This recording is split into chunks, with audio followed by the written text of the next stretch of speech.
ഈശോ മിശിഹായ്ക്ക് സ്തുതിയായിരിക്കട്ടെ. പ്രിയപ്പെട്ടവരെ, ഇന്ന് ആണ്ടുവട്ടത്തിലെ 15-ാം ഞായർ. ക്രിസ്തു ശിഷ്യനും ദൈവവചനവും, അതാണ് ഇന്നത്തെ വിഷയം.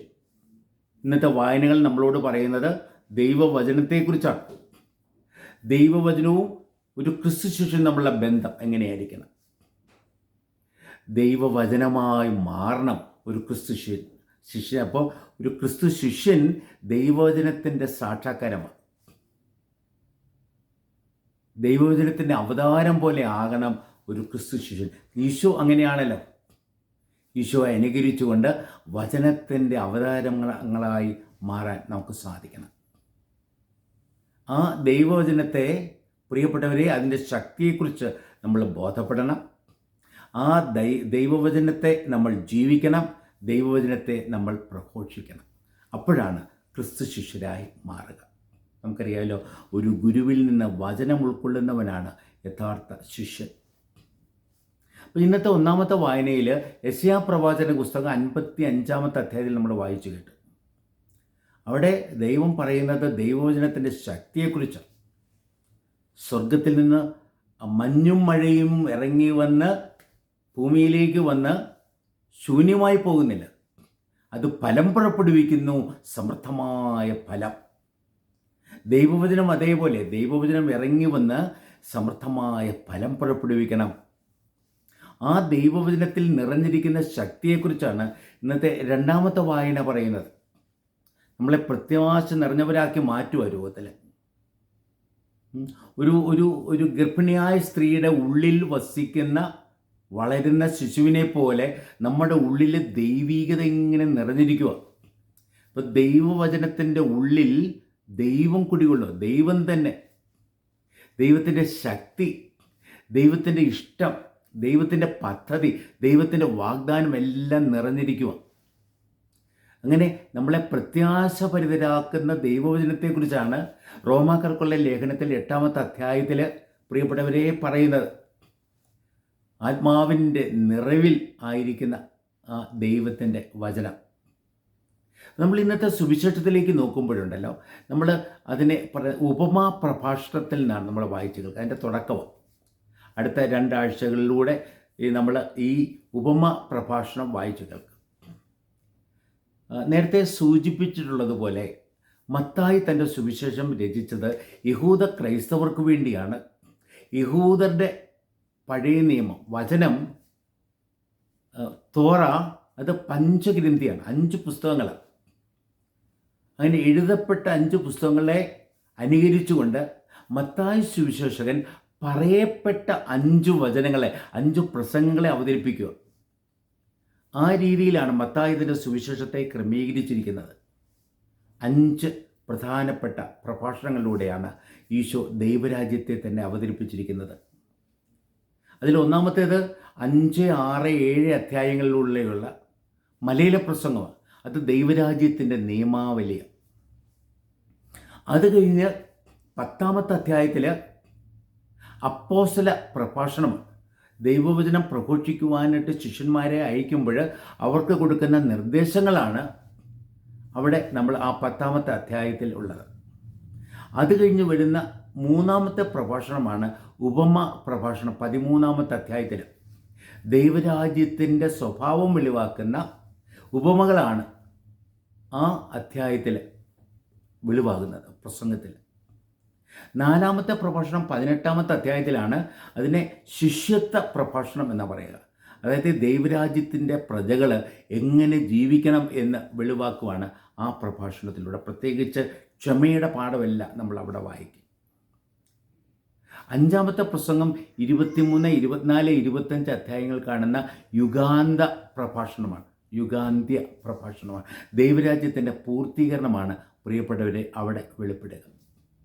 അപ്പം നമ്മൾ ഈ ഉപമ പ്രഭാഷണത്തിൽ 3-ാമത്തെ പ്രഭാഷണത്തിലേക്ക് കടന്നു വരുമ്പോൾ അതാണല്ലോ നമ്മൾ വായിച്ച് കേട്ടത് സുവിശേഷ ഭാഗം. അവിടെ ഉപമകളിലൂടെ കർത്താവ് രഹസ്യം വെളിപ്പെടുത്തുക, ദൈവരാജ്യത്തിൻ്റെ രഹസ്യം വെളിപ്പെടുത്തുക. രഹസ്യത്തെ വെളിപ്പെടുത്താൻ വേണ്ടി അനുദിന ജീവിതത്തിലെ സംഭവങ്ങളെ എടുത്ത്, വ്യക്തികളെ എടുത്ത് അവതരിപ്പിക്കുന്നതാണ് ഉപമകൾ. ഈശോ പറയുന്നൊരു കാര്യമുണ്ട്, ഞാൻ ഉപമകളിലൂടെ സംസാരിക്കും, പക്ഷേ നിങ്ങളോടോ അതിൻ്റെ രഹസ്യം ഞാൻ വെളിപ്പെടുത്തും. ദൈവരാജ്യത്തിൻ്റെ രഹസ്യം ഗ്രഹിക്കുവാൻ പ്രിയപ്പെട്ടവരെ അവകാശപ്പെട്ടവരാണ് നിങ്ങൾ. അതിനുള്ള ഭാഗ്യം കിട്ടിയവരാണ് നിങ്ങൾ. ലോകത്തിനും ആ ഭാഗ്യം കിട്ടുക. അവർ ഉപമകൾ കേൾക്കുന്നുണ്ട്, പക്ഷെ രഹസ്യം ഗ്രഹിക്കുന്നില്ല. രഹസ്യം ഗ്രഹിച്ചാലേ രക്ഷയുടെ അനുഭവത്തിലേക്ക് കടന്നു വരും. പക്ഷെ അവരോ കണ്ണുണ്ടായിട്ടും കാണുന്നില്ല, ചെവിയുണ്ടായിട്ടും കേൾക്കുന്നില്ല, ഹൃദയമുണ്ടായിട്ടും മനസ്സിലാക്കുന്നില്ല. ആ രീതിയിൽ മനസ്സ് ഉണ്ടായിട്ട് ഗ്രഹിക്കുന്നില്ല. അപ്പം ആ രീതിയിൽ അങ്ങനെ ദൈവവചനത്തിലൂടെയുള്ള പരിവർത്തനം അനുഭവിക്കാൻ സാധിക്കാതെ ലോകം വിഷമിക്കുമ്പോൾ ആ പരിവർത്തനം സാധിക്കുന്നവരാണ്, അതിന് ഭാഗ്യം കിട്ടിയവരാണ് ഈശോയുടെ ശിഷ്യന്മാർ. നമ്മൾ ഇന്നത്തെ ഈ ഉപമയിൽ കർത്താവ് ഈ വിതക്കാരൻ്റെ കാര്യം പറയാണ്. വിതക്കാരൻ വിതയ്ക്കാൻ പുറപ്പെട്ടു. എന്നിട്ട് ആ വിത്തുകൾ 4 നിലങ്ങളിൽ വീണു. 1 വഴിയരികിൽ വീണു, 2 പാറപ്പുറത്ത് വീണു, 3 മുൾച്ചെടികളുടെ ഇടയിൽ വീണു, 4 നല്ല നിലത്ത് വീണു. നല്ല നിലത്ത് വീണ വിത്ത് സമൃദ്ധമായ ഫലം 30, 60, 100 മേനി വിളവ് പുറപ്പെടുവിച്ചു എന്ന് ഈശോ പറയാം. നമ്മളൊക്കെ ആ നല്ല നിലങ്ങളായി മാറണം. നമ്മൾ വെറും വഴിയരികായി മാറരുത്. അതായത് ഒരു ശ്രദ്ധയില്ലാതെ വചനം വായിച്ചു, പക്ഷെ വചനം നമ്മുടെ ഉള്ളിലേക്ക് ഇറങ്ങാത്ത വണ്ണം സാത്താൻ അതങ്ങ് എടുത്തുകൊണ്ട് പോകുന്ന പോലെയാണ്. നമുക്കങ്ങ് നഷ്ടപ്പെടുക. വചനം വായിച്ചു, എന്താ വായിച്ചെന്ന് പോലും ചിലപ്പോൾ അറിയത്തില്ല. വെറുതെ വായിക്കാൻ വേണ്ടി വായിച്ചു, അത് പോരാ. ചിലർ ഈ പാറപ്പുറം പോലെ, അതായത് വളരെ സന്തോഷത്തോടെയാണ് സുവിശേഷം ഉൾക്കൊള്ളുന്നത്, വചനം കേൾക്കുന്നത്. പക്ഷെ എന്തു പറ്റുന്നു? തങ്ങളിൽ വേരുറയ്ക്കാനായിട്ട് വചനത്തെ അനുവദിക്കുന്നില്ല. ഈ പാറയിൽ വേരുറയ്ക്കത്തില്ലല്ലോ. അപ്പോൾ എന്ത് പറ്റുമെന്ന് വെച്ച് കഴിഞ്ഞാലുണ്ടല്ലോ, വലിയ ചൂട് വരുമ്പോഴേക്കും വെയിൽ വരുമ്പോഴേക്കും അത് വാടിപ്പോകുന്നു, ഫലപ്പുറപ്പെടുവിക്കുന്നില്ല. ഹൃദയ കാഠിന്യത്തെ അകറ്റിയാൽ മാത്രമേ ദൈവവചനത്തെ നമ്മുടെ ഹൃദയത്തിൽ പ്രവേശിക്കാൻ സാധിക്കുകയുള്ളൂ. മൂന്നാമത്തേത് വ്യഗ്രതകൾ, ജീവിതത്തിലെ വ്യഗ്രതകൾ. പണം, സുഖം, ഇങ്ങനെ പ്രശസ്തി, ഇങ്ങനെയുള്ള കാര്യങ്ങളുടെ വ്യഗ്രതപ്പെട്ട് നമ്മൾ ജീവിക്കുമ്പോൾ അതിൻ്റെ ഇടയിൽ ദൈവവചനം അങ്ങ് ഞെരുങ്ങിപ്പോകുക. അതിന് സമർത്ഥമായ ഫലപ്പെടുപിടിക്കാൻ സാധിക്കത്തില്ല. അപ്പോൾ പ്രിയപ്പെട്ടവരെ, ഈശോ ഈ പറഞ്ഞ ഉപമയിലൂടെ നമ്മളോട് പറയുന്നത്, നമ്മളുണ്ടല്ലോ ദൈവവചനത്തെ സ്വീകരിക്കുമ്പോൾ നല്ല നിലം പോലെ ആകണം എന്ന് പറയാം. അതിന് നമ്മൾ വഴികരിക ആകരുത്, പാറപ്പുറം പോലെ ആകരുത്. മുൾച്ചെടികളുണ്ടെങ്കിൽ അത് പറിച്ചു കളയണം. നമ്മുടെ ഹൃദയ കാഠിന്യത്തെ അകറ്റിക്കളയണം നമ്മൾ. എന്നിട്ട് ശ്രദ്ധയോടെ വചനം സ്വീകരിക്കാനായിട്ട് നമ്മൾ ശ്രദ്ധ വയ്ക്കണം. നമ്മൾ 3 കാര്യങ്ങളാണ് പ്രിയപ്പെട്ടവരെ ഇന്നത്തെ സുവിശേഷം നമ്മളോട് പറയുന്നത്, ഇന്നത്തെ വായനകൾ നമ്മളെ ഓർമ്മപ്പെടുത്തുന്നത്. ഒന്നാമത്തേത്, ദൈവത്തെ അനുകരിച്ചുകൊണ്ട് ദൈവത്തിൻ്റെ വചന സമർത്ഥമായി നമ്മൾ വാരി വിതരണം. എവിടെയൊന്നും നോക്കാതെ, വളരെ വളരെ വിലപ്പെട്ടതാണ് വചനമെങ്കിലും, അല്ലെ വിത്ത് എങ്കിൽ പോലും ശ്രദ്ധ വയ്ക്കാതെ ആർക്കും, എല്ലാവർക്കും അവൻ ഹൃദയകാഠിന്യമുള്ളവനാണ്, അതുകൊണ്ട് ഞാൻ അവനോട് വചനം പറയുന്നില്ല, അവൻ ശ്രദ്ധിക്കാത്തവനാണ്, വചനം പറയുന്നില്ല, അവന് ഒത്തിരി വ്യഗ്രതകൾ, അവനോടും വചനം പറയുന്നില്ല എന്നുള്ള നിലപാട് നമുക്ക് വേണ്ട. എവിടെയാകട്ടെ, ഞാൻ ദൈവവചനം അത് സമർത്ഥമാണ്, അത് ഞാൻ ഇങ്ങനെ പകരണം കാരുണ്യത്തോടെ, ഹൃദയവിശാലതയോടെ.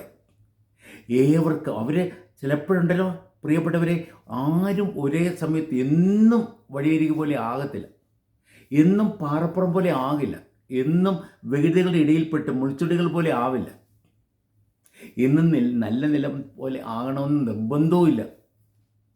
പക്ഷെ എന്ത് ചെയ്യണം? നമ്മൾ ശ്രദ്ധാലുക്കളായി ആ നല്ല നിലം പോലെ ആക്കാൻ അവിടെയുള്ള എല്ലാം, അല്ലേ, പാറപ്പുറമൊക്കെ മാറ്റണം, വഴിയിലെല്ലാം മാറ്റണം. എന്നിട്ട് ആ മുൾച്ചെടികളെ പറിച്ച് കളയണം നമുക്ക്.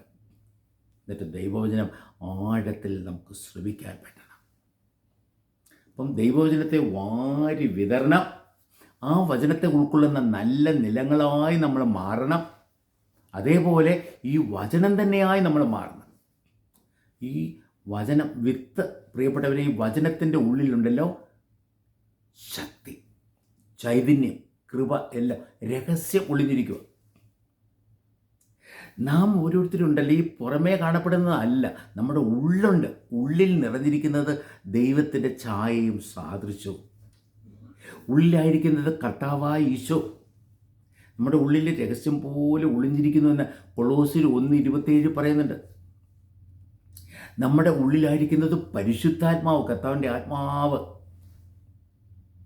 നമ്മുടെ ഉള്ളിലായിരിക്കുന്നത് ദൈവത്തിൻ്റെ വചനം. നിയമാവർത്തനം പുസ്തകത്തിലെ പ്രത്യേകം അതെടുത്ത് പറയും പ്രിയപ്പെട്ടവരെ, 6:5. അതേപോലെ നമ്മുടെ ഹൃദയത്തിലായിരിക്കും ദൈവത്തിൻ്റെ സ്നേഹം. അല്ലേ, റോമർ 5:5 പറയുന്നില്ലേ, ദൈവത്തിൻ്റെ സ്നേഹം പരിശുദ്ധാത്മാവിലൂടെ നമ്മുടെ ഹൃദയത്തിലേക്ക് ചുരിയപ്പെട്ടിരിക്കുന്നു. ദൈവത്തിൻ്റെ സന്തോഷം, നമ്മൾ യോഹന്നാൻ 15:11 പറയില്ലേ, ഞാനിതൊക്കെ എന്തിനാ പറയുന്നറിയാവോ, എൻ്റെ സന്തോഷം നിന്നിൽ നിറയണം, എൻ്റെ സന്തോഷം പൂർണ്ണമാകണം, അതിന് വേണ്ടിയാണ്. അതേപോലെ 14:27 യോഹന്നാൻ, സമാധാനവും സന്തോഷവും സ്നേഹവും കൃപയും അനുഗ്രഹവും എല്ലാം നമ്മുടെ ഉള്ളിലുണ്ട്. പക്ഷേ ഒരു വിത്തിനകത്തുണ്ടല്ലോ, വിത്തിനകത്ത് ഒളിഞ്ഞിരിക്കുന്ന പോലെ ആയി പോവുക. അങ്ങനെ ആകേണ്ടതല്ല. നമ്മൾ നമ്മുടെ ഉള്ളിലുള്ള ആ ജീവനെ പുറത്തേക്ക് കൊണ്ടുവരണം. ഇന്നത്തെ 2ാമത്തെ വായനയിൽ വായിച്ചു കേട്ടതുപോലെ ദൈവമക്കളുടെ വെളിപ്പെടുത്തലിന് വേണ്ടി രൂപത്തിൽ ഈറ്റുനോവ് അനുഭവിക്കുന്ന ഒരു സ്ത്രീയെ പോലെ, പ്രിയപ്പെട്ടവരെ, നമ്മുടെ ഉള്ളിലുള്ളത് പുറമേ രൂപത്തിൽ ക്രിസ്തു ശിഷ്യൻ്റെ കടമയതല്ലേ, ദൈവവചനത്തിൻ്റെ രഹസ്യം ലോകത്തെ പഠിപ്പിക്കുക, ദൈവവചനത്തിലൂടെ വെളിപ്പെടുന്ന ദൈവത്തിൻ്റെ സ്നേഹം അനുഭവമാക്കുക, ദൈവവചനത്തിലൂടെ വെളിപ്പെടുന്ന ദൈവത്തിൻ്റെ പദ്ധതി വെളിവാക്കി കൊടുക്കുക, ദൈവവചനത്തിലൂടെ വെളിപ്പെടുന്ന ദൈവത്തിൻ്റെ ഇഷ്ടം വെളിവാക്കുക, ദൈവവചനത്തിലൂടെ വെളിപ്പെടുന്ന ദൈവത്തിൻ്റെ വാഗ്ദാനങ്ങൾ വെളിവാക്കി അതിൽ വിശ്വസിക്കുവാനായിട്ട് ജനത്തെ പ്രചോദിപ്പിക്കുക. അങ്ങനെ പ്രിയപ്പെട്ടവരെ, നാം ഓരോരുത്തരും നിരന്തരം ദൈവത്തിൻ്റെ വചനത്തെ ഗ്രഹിച്ച് ആ വചനത്തിൽ പരിവർത്തനപ്പെട്ട് ആ വചനം പ്രഘോഷിക്കുന്നവരായി മാറുക. നമ്മിലൂടെ ലോകം ദൈവരാജ്യം, ദൈവവചനം ശ്രവിക്കട്ടെ. നമുക്കറിയാം, ദൈവത്തിൻ്റെ ഇഷ്ടം നിറവേറപ്പെടുമ്പോഴാണ്, ദൈവത്തിൻ്റെ വചനം പാലിക്കപ്പെടുമ്പോഴാണ് ദൈവരാജ്യം വരിക. ദൈവമേ, നിൻ്റെ രാജ്യം വരയണമേ. അത് തന്നെയാണ് നിൻ്റെ ഇഷ്ടം സ്വർഗത്തിലെ പോലെ ഭൂമിയിലുമാകണമേ. അപ്പോൾ ദൈവത്തിൻ്റെ ഇഷ്ടം സ്വർഗത്തിലെ പോലെ ഭൂമിയിലുമാകുമ്പോഴാണ് ദൈവരാജ്യം വരിക. നമ്മുടെ ലോകം ദൈവരാജ്യമായി പരിവർത്തനപ്പെടുക. നമ്മുടെ കടമ അതാ. ഈ ലോകത്തിലെ സ്വർഗത്തിൻ്റെ പൗരരായി ജീവിച്ചുകൊണ്ട് നമ്മുടെ ലോകത്തെ തന്നെ ദൈവരാജ്യമായി പരിവർത്തനപ്പെടുത്തണം. നമ്മുടെ ജീവിതത്തിലെ ഓരോ വ്യക്തിക്കും സ്വർഗത്തെ അനുഭൂതിമാക്കണം. നമ്മൾ എവിടെയാണോ അവിടെ സ്വർഗം എന്നുള്ള ബോധത്തോടെ നമ്മളൊക്കെ ജീവിക്കണം. ഇന്ന് പ്രിയപ്പെട്ടവരെ, ഈ ദിവ്യകുർബാനയിലൂടെ നമുക്ക് വചനം പകരപ്പെടുക. ദിവ്യകുർബാനയുടെ ആദ്യ ഭാഗം വചന ശുശ്രൂഷയിലൂടെ ഈ വചനം പ്രഘോഷിക്കപ്പെടുമ്പോൾ, 2ാം ഭാഗത്തിലൂടെ വചനം നിവർത്തിക്കപ്പെടുകയാണ്. കർത്താവ് എന്തു പറഞ്ഞോ അത് ചെയ്യപ്പെടുന്ന അനുഭവമാണ് കൂദാശ ശുശ്രൂഷ. അവൻ അപ്പം എടുത്ത് വാഴ്ത്തി മുറിച്ച് കൊടുത്തു. എന്നിട്ട് അവസാനം കുർബാനയുടെ സമാപനത്തിലോ നമ്മൾ ഐക്യപ്പെടുക, വചനം പ്രഘോഷിക്കാൻ. നമുക്ക് ആ ദൈവവചനമായി മാറാം. പ്രിയപ്പെട്ടവരെ, നമുക്ക് ദൈവവചനത്തിൻ്റെ ഫലം പുറപ്പെടുവിക്കാം. നമുക്ക് ദൈവവചനത്തെ പ്രഘോഷിക്കുന്നവരായി മാറാം. അങ്ങനെ ക്രിസ്തുവിൻ്റെ വചനത്തിൻ്റെ അവതാരമായ ക്രിസ്തുവിൻ്റെ യഥാർത്ഥ ശിഷ്യരായി ജീവിക്കാം.